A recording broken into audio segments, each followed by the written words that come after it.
자, 요 첫 번째 알파1에서 편미분하면, 자, 요거 미분하면 어떻게 되죠? 자, 2알파1이 되어지고, 자, 알파1에 관한 미분이니까 편미분이 나머지는 다 상수 취급하죠. 요건 없어지고, 요 놈은 알파1에 관해서 미분하면 4알파2가 되고, 요거는 8알파3이 되어지겠죠. 자, 요건 없어지고. 그래서 2알파1 플러스 4알파2 플러스 8알파3 요렇게 되어진다는 걸 알 수 있고. 자, 이번에는 알파2에 관해서 요 주어진 식을 이제 편미분하면, 자, 알파2가 있는 것만 보면 되죠. 요건 없으니까 0되고, 없으면 0되고, 여기는 원래 0이니까 필요 없고, 여기에서는 알파2에 관해서 미분하면 4알파1이죠. 요건 없어지고, 요걸 알파2에 관해서 미분하면, 자, 6알파3이 되어진다는 것을 알 수 있죠. 자, 그쵸? 그러므로 요걸 여기 옮겨 적으면 4알파1에다가, 자, 무슨 말이겠죠? 4알파1에다가, 자, 알파2는 없으니까 0알파2 플러스 6알파3. 요렇게 우리가 적어주면 된다. 이런 얘기를 합니다. 자, 무슨 말인지 아시겠죠?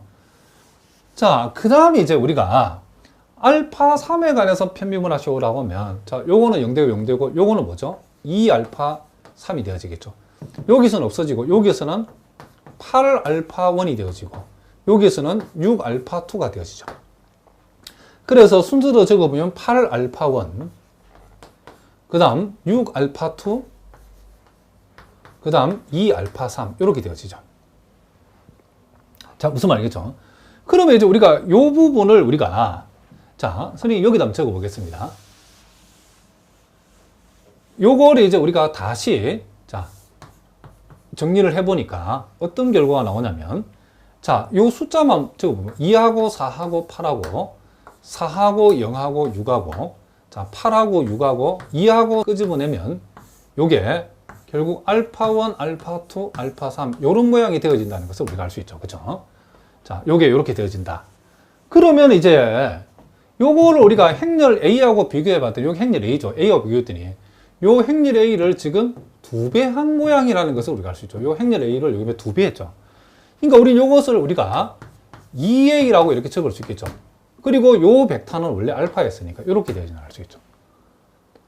그래서 결국 요 2차 형식을 벡터 알파에 관해서 편미분하시오라고 했더니 알파 TA 알파가 2A 알파가 되어졌다. 자, 여기 나와 있죠. 2차 형식의 미분은 이렇게 되어진다. 이 사실을 요걸 우리가 사실은 얘기하고 싶어서 선생님이 이제 복잡한 얘기를 많이 했답니다. 그러니까 앞으로 여러분들이 이 2차 형식, 이와 같은 행렬 형태로 주어지는 미분을 할 적에 특별히 2차 형식의 미분이 나왔을 때는 여러분들이 이렇게 적어야 된다. 알겠죠? 이걸 꼭 알아두죠. 그리고 2차 형식이 되려고 그러면 지금 알파 전치, 알파 사이에 요 들어와 있는 요 행렬 A가 무슨 행렬이다? 대칭 행렬이라는 사실을 여러분들이 꼭 기억하셔야 된답니다. 자, 무슨 말인지 아시겠죠? 자, 이제 우리가 간단한 보기 문제를 한번 보겠습니다. 자, n 곱하기 1 벡터를 y를 n 곱하기 1 벡터, 그리고 n 곱하기 k 행렬 A, 그리고 k 곱하기 1 벡터 베타에 대하여 지금 L이라고 하는 것을 y-a 베타의 전치 곱하기 y-a 베타라고 했을 때에 요 L을 베타에 관해서, 이 벡터인 요 베타에 관해서 편미분을 한번 해봐라. 자, 그럼 어떻게 할 것인가? 그러면 이제 우리 요 L이라고 하는 것을 우리가 한번 정리를 해보겠습니다. 자, 일단 우리가 요 부분이 지금 이 가로 전체의 전치죠. 그럼 우리의 전치는 요 놈의 전치에다가 요 놈의 전치를 빼면 되죠. 그럼 Y의 전치는 그대로 적어주면 되겠죠. Y의 전치는 그대로 적어주면 되고, 그 다음 A 베타의 전치는 이제 순서가 바뀌죠. 베타의 전치 곱하기 A의 전치. 요렇게 되어지고, 자, 요렇게 우리가 되어진다는 것을 우리가 알 수 있다. 자, 이런 얘기죠. 자, 여러분이 이제 이 행렬식을 전개할 때는 이 순서를 바꾸면, 교환법칙이 성립한 순서 바꾸면 안 되죠. 그러니까 요놈 곱하기 요놈을 이 y하고 yt하고 y를 자리를 바꾸면 안 돼. 순서를 바꾸면 안 되죠. 그러니까 yt, y는 그대로 적어주고, 또 이렇게 적어주면, 자, yt, a, 베타. 그리고 요놈은, 자, 요놈 곱하기 요놈은, 자, 베타 t, a의 t, y. 이렇게 적어주고, 그 다음 요놈 곱하기 요놈은, 자, 베타 t, a의 t, 그리고 a, 그리고 베타. 이렇게 우리가 적어줄 수 있다. 이런 얘기를 합니다. 자, 그런데 우리가 여기에서 지금, 자, 요 행렬과 요 행렬은 가만히 살펴보면, 자, 요 행렬의 지금, 요 행렬의 전치 행렬이 요 놈이라는 사실을 알 수 있죠.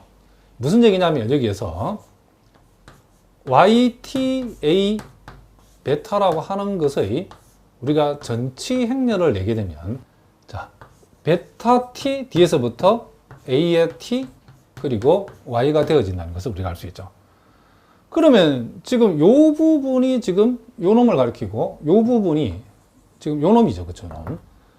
그래서 일단 요 두 놈은 서로 전치 행렬 관계에 놓여 있다는 것을 우리가 알 수 있고, 또 우리가 중요한 사실은, 자, Y의 T가 원래 Y라고 하는 것이 n 곱하기 1 벡터죠. 그럼 Y의 T는 뭐죠? 1 곱하기 n 벡터가 될 것이고, A는 원래 n 곱하기 k 벡터고, 자, 요런 모양, 베타라고 하는 것은 지금 k 곱하기 1 벡터죠. 그러면 이런 행렬끼리 곱하면, 자, 요 n하고 n이 같고 k하고 k가 같으면 결과는 1 곱하기 1 행렬이, 1 곱하기 1 행렬의 폼이 1 곱하기 1 행렬이 나오죠. 그러면 1 곱하기 1 행렬은 항상 전치나 자기 자신이랑 같죠. 그렇죠? 1 곱하기 1 행렬은 대표적인 대칭 행렬이죠. 대칭 행렬. 그러니까 요 가로 안에 들어있는 거, 내지는 요 놈이 무슨 행렬이다? 자, 요 놈이 됐든 결과는 똑같죠.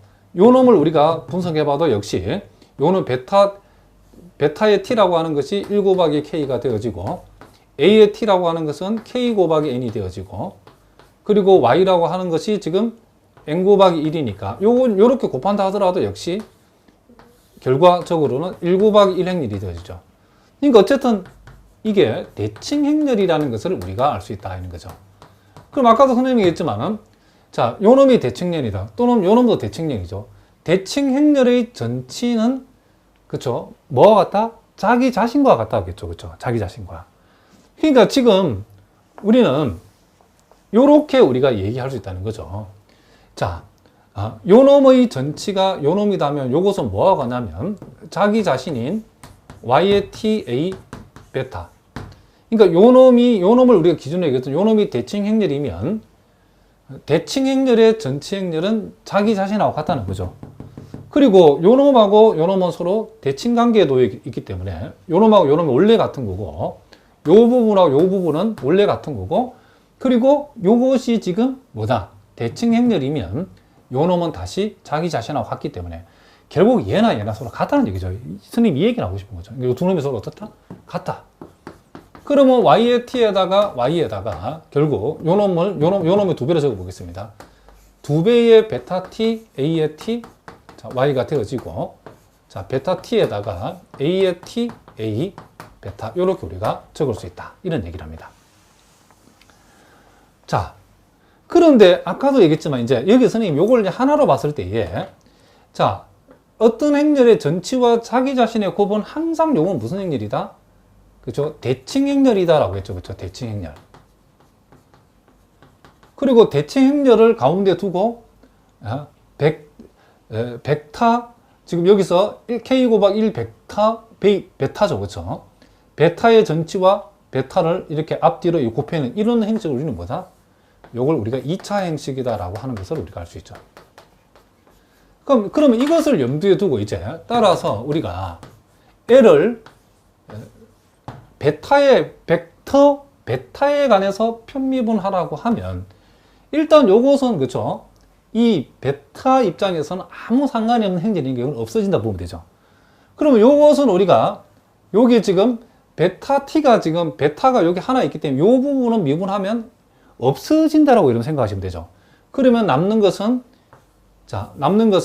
마이너스 2at 그리고 y 이렇게 남는다는 것을 우리가 알 수 있고, 그 다음에 이제 제일 중요한 게 이거죠. 그럼 요 부분을 미분하면 어떻게 될 것인가? 아까 우리가 2차 행식을 미분하면 알파 t 대칭 행렬 알파 꿀에서 요 알파 t만 2로 바뀌면 된다겠죠.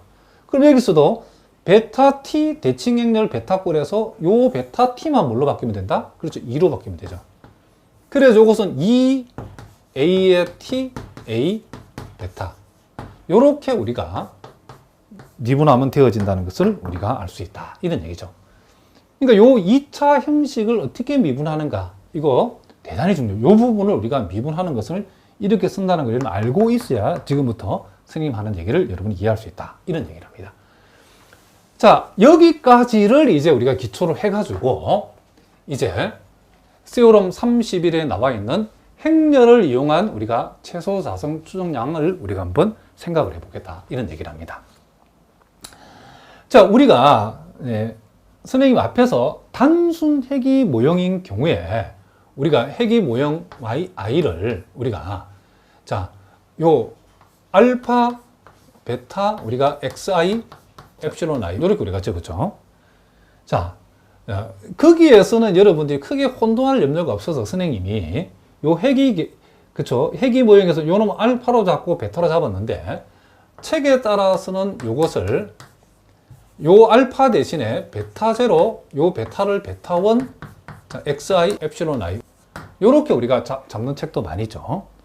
자, 그런데 여기에서는 이제 요 베타라고 지금부터 적었을 때는 이게 지금 벡터로 사용되어지기 때문에 이 베타라고 하는 것이 여기에서 구체적으로 베타 제로, 베타 1이라는 요 벡터로 우리가 사용할 거기 때문에 여러분이 혼돈할 염려가 있어서 이것을 우리가 지금 이렇게 알파, 베타라고 쓰게 되면 요 두 문자, 같은 문자를 갖다가 서로 다른 용도로 사용하는 그런 꼴이 되어지기 때문에 여러분 혼돈의 염려가 있어서 선생님이 지금부터 원래 우리가 사용했던 알파를 베타 제로로 바꾸고 베타를 이제 베타 1에 우리가 이렇게 대응을 시키도록 하겠습니다.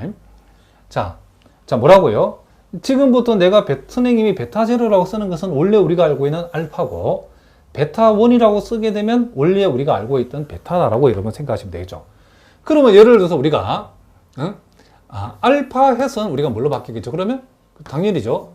베타 제로 햇으로 바뀌고 베타 햇이라는 것을 우리가 베타 1 햇이라고 이렇게 적어주면 되겠죠.